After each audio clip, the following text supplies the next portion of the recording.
Welcome to Sai creation. வாங்க கத்திரிக்காய் முருங்காய் சாம்பார் எப்படின்னு பார்க்கலாம். முதல்ல ஒரு 150 கிராம் பருப்பு ஊற வச்சு வாஷ் பண்ணி வச்சுருக்கேன்.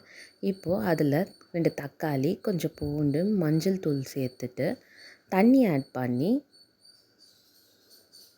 இது கூட கொஞ்சமாக ஆயில் ஆட் பண்ணி இதை நான் குக்கரில் விசில் வச்சு எடுத்துருவேன்.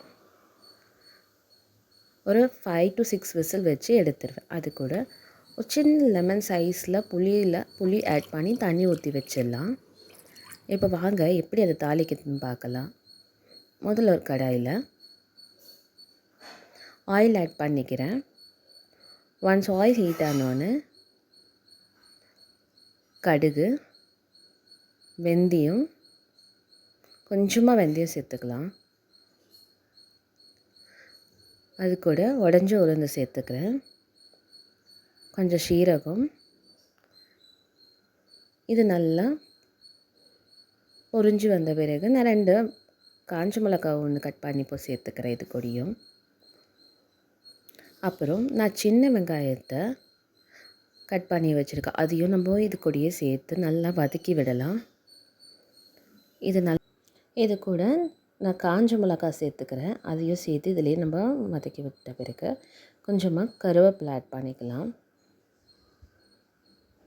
கருவேப்பிலை ஆட் பண்ண பிறகு நான் முருங்காவும் கத்திரிக்காவும் நான் இந்த சாம்பாருக்கு இந்த மாதிரி ஷேப்பில் கட் பண்ணியிருக்கேன். ஏன்னா ஒரு சைஸ்க்கும் ஒரு டேஸ்ட்டு கொடுக்கும். ஸோ நான் இந்த ஷேப்பில் கட் பண்ணியிருக்கேன் சாம்பாருக்கு.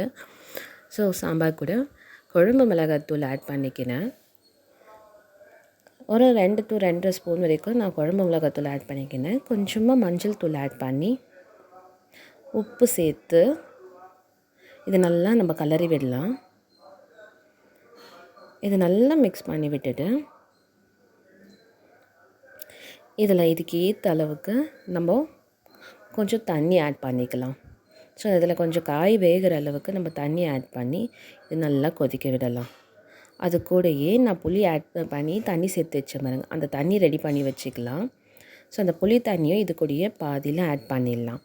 ஸோ அப்போ தான் அந்த டேஸ்ட் இறங்கும். ஸோ அது கூட நம்ம பருப்புக்கு நம்ம ஆல்ரெடி வேக வச்சோம் பார்த்திங்களா, அதை நான் கடைஞ்சி வச்சுருக்கேன்.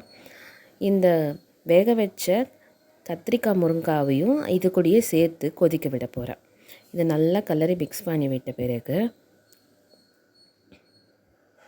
இது நல்லா கொதிக்கட்டும் பருப்போடு.